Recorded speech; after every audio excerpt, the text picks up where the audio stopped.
So hey everyone, I'm Janine from Lupus Health Shop. Our Lupus Life Hack series topic for today is on natural remedies for lupus. And I have a special guest, Kim from the Howse Foundation. Hi, everyone.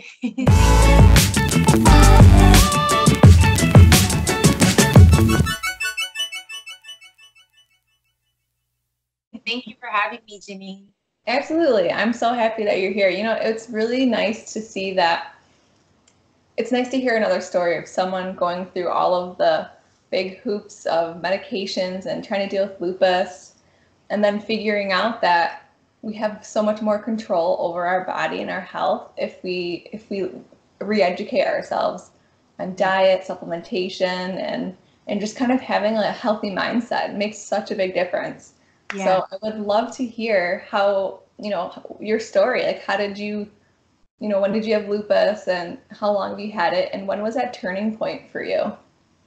absolutely. So, as you stated, my name is Kimberly Howse, and I am the president of the Lupus House Foundation. And I was diagnosed with lupus in 2005, systemic lupus, and then discoid lupus later on. And then, of course, there's many overlapping diseases that many of us struggle with that have chronic autoimmune conditions. But just for me, I feel like there's a huge difference between living with an autoimmune disease and conquering its effects in your life. And when I was diagnosed with lupus, I just wanted to do just that. I wanted to conquer its effects and live my life to the fullest. And I was determined to help other people do the same because when I was initially diagnosed, I was in such a deep, dark, depressing state.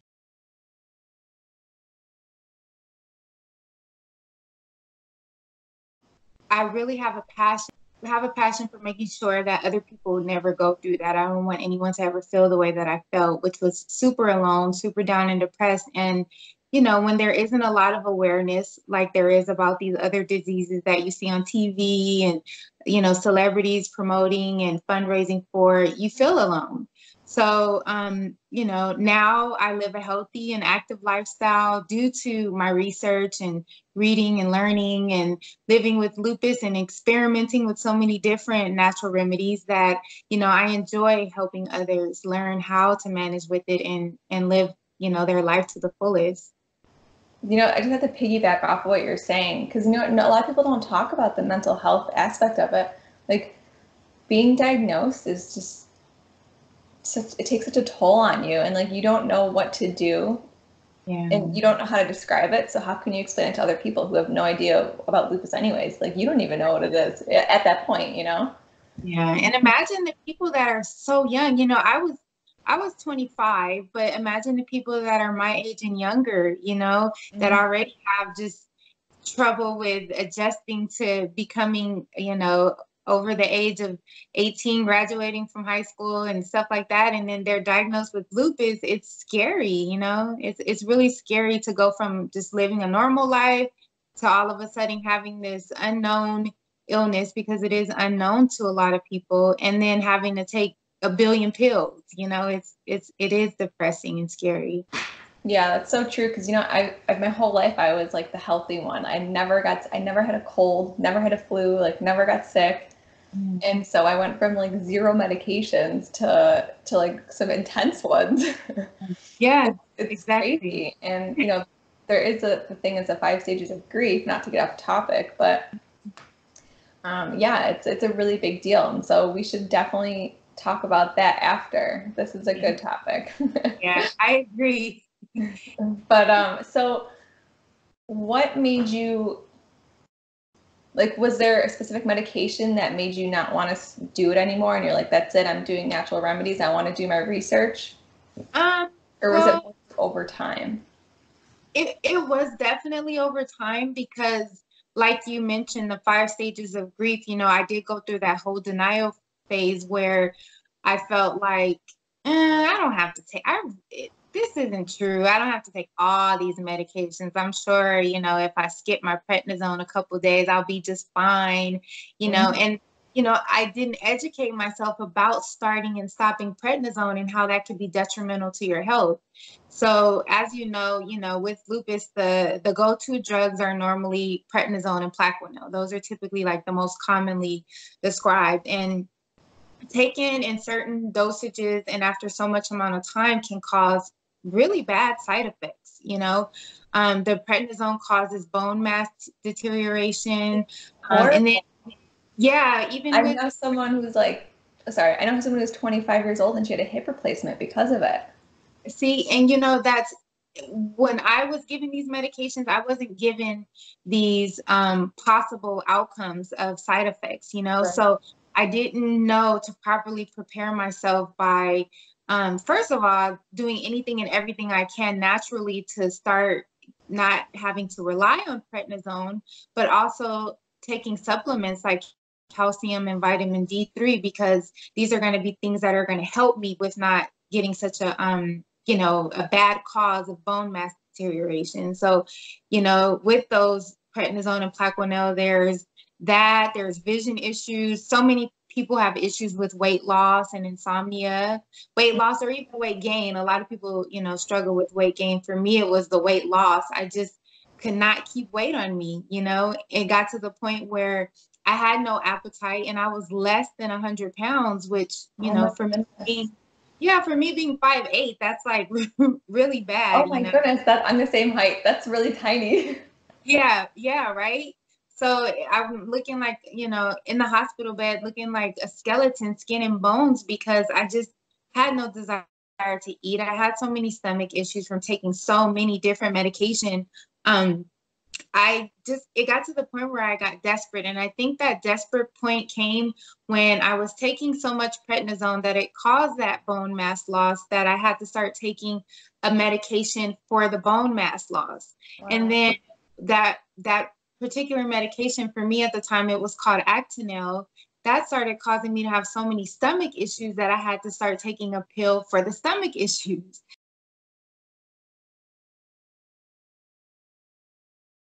This is an onward, never-ending cycle, and this just can't be the way, and I won't allow it to be the way that I'll live. And so I just started experimenting with more natural digestive relievers, digestive issue relievers, like essential oils, things like peppermint, ginger, cardamom. Cardamom is phenomenal. Yes. And the essential oil company that I use, they have a mixture of those three, along with a couple of others that, oh my gosh, I mean, I take one or two of these if I ever feel any stomach upset, and I almost get instant relief. So I love the fact that I can take like a peppermint or a ginger, which is, something natural, and it relieves my stomach ache instead of having to take Pepcid or other, because Pepcid, those medication causes other issues, further down the line. So, I just got really into experimenting with things. Some things helped, some things didn't. But the eye opener for me was when, with being on prednisone, you have a lot of anxiety. And I had issues with sleeping at night. So I would take Ativan to help relax me. And then I would take Ambien to help me sleep throughout the night. And Ativan started making me have issues with my memory, which I still have those. Yeah. And Ambien caused me to get up in the middle of the night and do and say things that I wasn't aware that were happening. That's so common. And it's so scary for my daughter to tell me, like, hey, Mom, don't you remember this conversation? And I'm like, absolutely not, and that scared me to the point of, what, I want to try something different.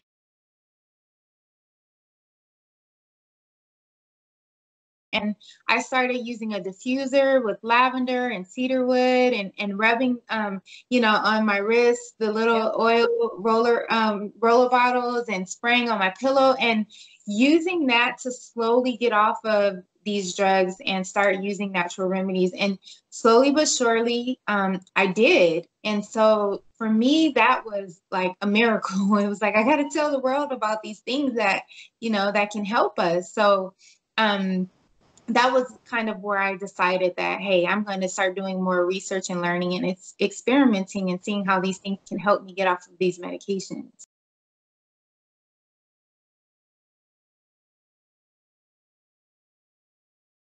A few things that you said that were pretty amazing is you can exactly tell where you became empowered, and it sounds like you became more empowered when you realized that you deserve better because the medications were horrible and you shouldn't settle for that. And then education and research, those two things together are like a recipe for success, because look at you now, like now you're you're managing your symptoms so much better, and because you're educated on it, and you trusted the process, and you didn't back down if something didn't work. Yeah. It's okay to be defeated. I think that the point is just to keep going and find out what works for you, because we're all a little different, and plus the ingredients matter. Like, just because you have a supplement or an essential oil from any company does not mean it's going to work. Right. It really depends on the quality. Yeah, that's so important. And finding out, like you said, which works for you, because with lupus, we all experience different things, different symptoms. And even with the medication, some things that might work for you may not work for me, so experimenting is important. Just it's equally important to figure out the types of ingredients that are in the products that you're using, because your skin is the biggest organ. So when you're rubbing things on it or using things on it, it's still going into your system.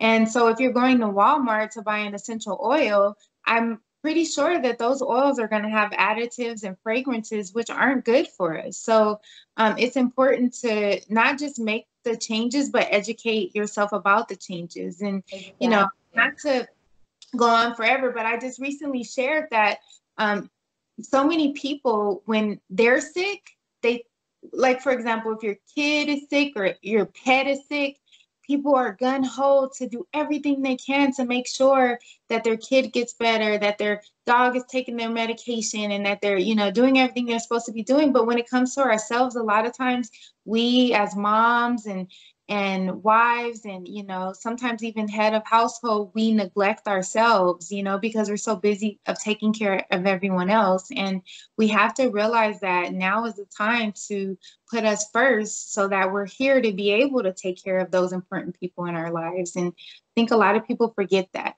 It's so true.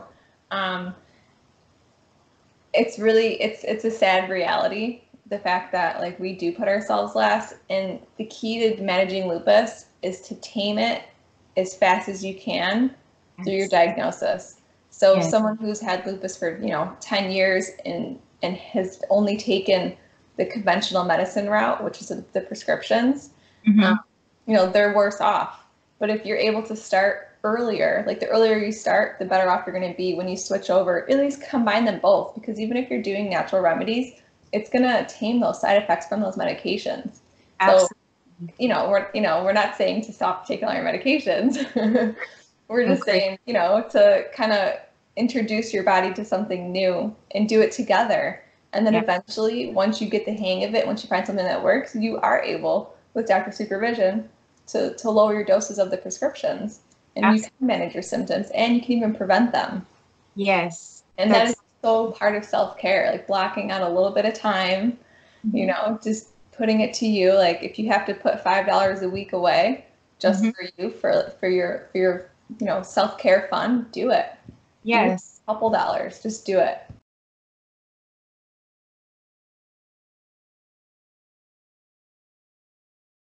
Absolutely. And people should remember too, like, it's not an overnight change. You're not going to say, tomorrow I'm going to be living the healthiest life possible. It took years and years of learning my body, learning about products, learning to read ingredients. It took me just a year to switch from cow's milk, because we're so used to, using that regularly. Wherever you go, it's everywhere, and it was my try to eliminate that, but it took a while, and so I always tell people, like, don't be so hard on yourself. You don't have to make the switch to everything in your whole entire life and house tomorrow. It's a gradual change, and it works easier when you allow yourself the time to make those changes, you know? Exactly. You know, I hear people all the time where, you know, people will ask for suggestions on different Facebook groups, and I'm always suggesting, you know, try this diet or that diet, or try these supplements. But,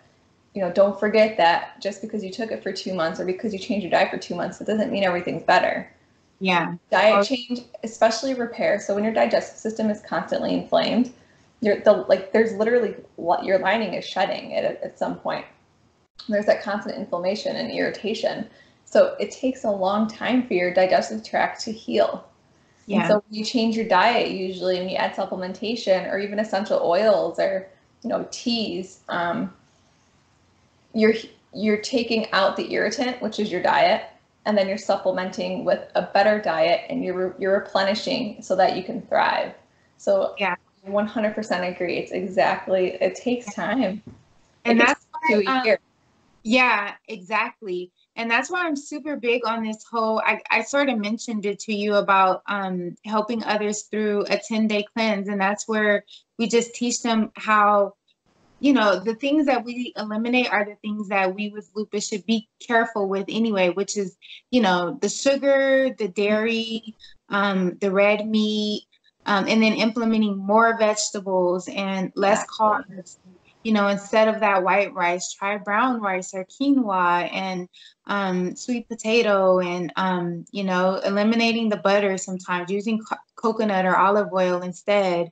And, you know, just 10 days of eliminating. I've already had quite a few people do this 10-day cleanse, and they come to me like, wow, I never realized how much these types of foods that I was putting in my body was making me feel, you know? Because once they go to that 11th day, they're like, oh my God, I don't even crave like a Cinnabon anymore. I don't even crave a burger, you know? And then when they have it, they're like, oh my God, I hate that I even ate that, you know? Because all the things that we're putting in our body, it's making you sluggish, you know? It's making you have upset stomach. And over time, it's not helping your illness, it's making it worse, you know? So learning to eliminate inflammatory foods is something that we do in our 10-day cleanse. And, you know, and then remembering to heal your gut, you know, through probiotics and stuff like that. So that's really me, you know?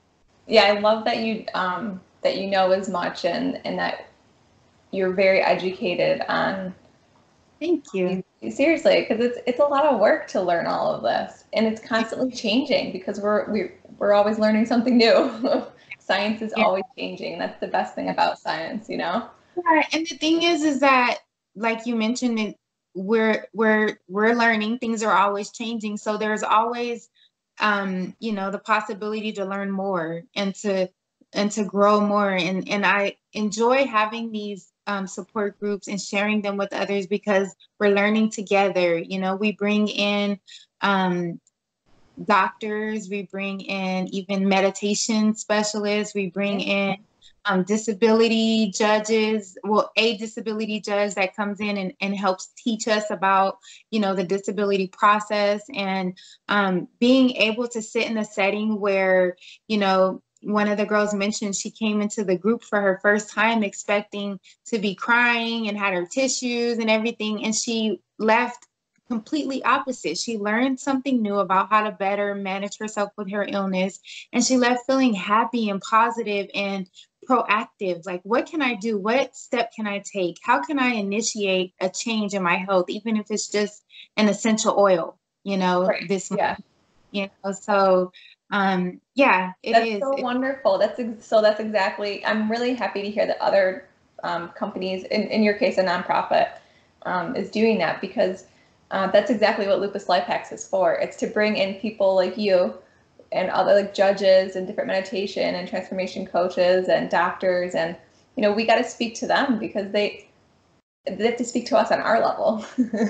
You know, they got to come and hang out with us and really teach us, because we're not the ones with, you know, most of us in the community are not the ones with backgrounds in law and in science, and we have to respect that. You know, they went through the work and education to obtain that knowledge or that degree, and you know, we have the experience, which is to me most important, but it's great to couple it with that education and that background, you know, to make sure we're going on the right path. Exactly. Absolutely.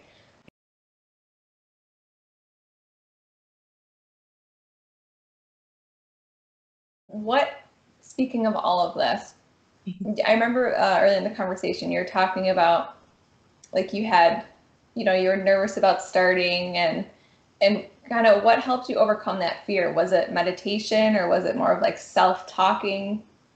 Starting like the lifestyle changes. Yeah. The lifestyle changes? Yeah. It's very hard. For me, it was more, I guess, desperation. Okay. You know, and with any change, I think any type of change in our life, is scary, you know, you're nervous. But I think for me, I was more, I guess you could say I was less nervous to try a natural remedy than I was to try, you know, a new medication. It just feels right, doesn't it? Yeah, it really does. And one thing I will say that I was nervous about implementing was cannabis, because the high feeling is something that I was really afraid of and didn't want to experience again, because I had experienced before, and it was just, you know, something that I was really afraid of. So that was a subject that was really, I guess, scary, because I wanted to, before I dabbled in anything, I wanted to make sure that I fully educated myself on every aspect of the plant, the parts that would work best for me. And if I were to use, for example, CBD, is there any possibility that I could get high from rubbing them on topically? You know, a lot of people have that question, and they think that, oh, if I rub this topical on and I get a drug test at work, I'm going to get fired. You know, people don't understand that rubbing a cannabis or CBD topical on is not going to get in your bloodstream or cause a positive drug test with work or anything like that. So, you know, I, as a group and with my support group, had to learn that, you know, there's ways that we can implement you know, the cannabis plant or these essential oils, but we had to learn about how, you know, so rubbing topically.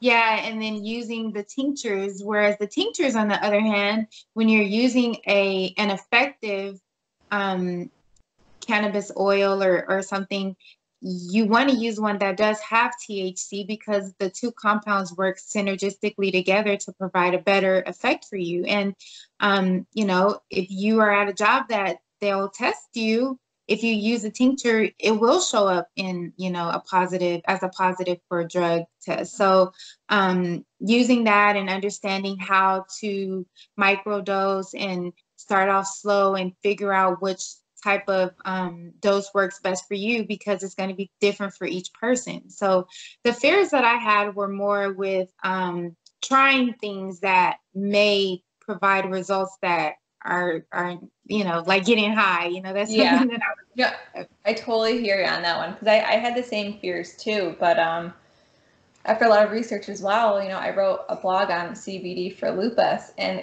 I realized that a lot of people are confused on the difference between CBD and cannabis. Yes. There's a huge, so for anyone that's watching, CBD is not the same thing as cannabis, and that unfortunately people don't realize that. And so when someone suggests it, they're like, no, I can't take it. But you can if it's derived from hemp that has 0 THC. So if that's something that you're really worried about, definitely take a full spectrum CBD from hemp. But otherwise, you know, CBD is legal in all 50 states. There are different types. There's different variations and different like flowers, and you're so right. It gets complicated. There's so much to explore with cannabis. It's crazy, but I'm glad you brought that up, because hemp has been around forever. Like, there's lotions, there's hemp seed. Yeah. It just became hype recently. So they see, you know, CBD in the store and they think, oh my gosh, and it's been around forever. It's just that now around for like 10,000 years. It's just that these companies are now jumping on the hype, and they're, you know, CBD this, CBD that, but not educating the consumer that, hey, it says CBD, but it's hemp and it's legal anywhere and you can use it in anything. You could rub it on your baby's skin and it's absolutely fine. Oh, yeah. But That's once actually a good point that you said, though, is they do label that incorrectly, CBD, and they do fool people because it's not regulated. So that's a good point for people to watch out for, is always read the ingredients, because the ingredient will tell you if it's hemp or not.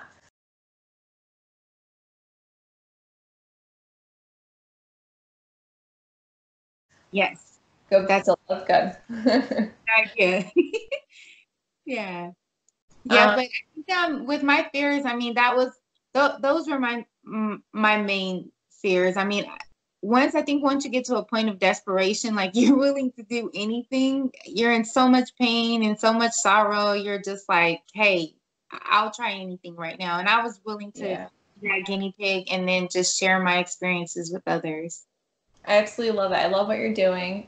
So happy that you are on the natural remedy train, and I'm happy that you're seeing results, and you look like you're happy and you're thriving, and you seem so passionate about the education part of it, and it's exciting to see others with as much passion. So I love that also, that you guys are teaching people in is it local groups? Yeah, we have two groups right now. We have three, but one in the Bay Area. She's taking a little bit of a break because she had a surgery due to lupus complications. But we do have two, one in Riverside, California, and one in Rancho Cucamonga. And then we do our annual event, the Lupus Project, in LA, which usually happens in February. So awesome. So we'll put links below for that. And then if people are watching from California, Southern California, right? Mm-hmm. Yeah. So if people are watching from Southern California, you can just click on the link below and they'll take you right to those support groups. Okay. Yes. Thank you. You're welcome.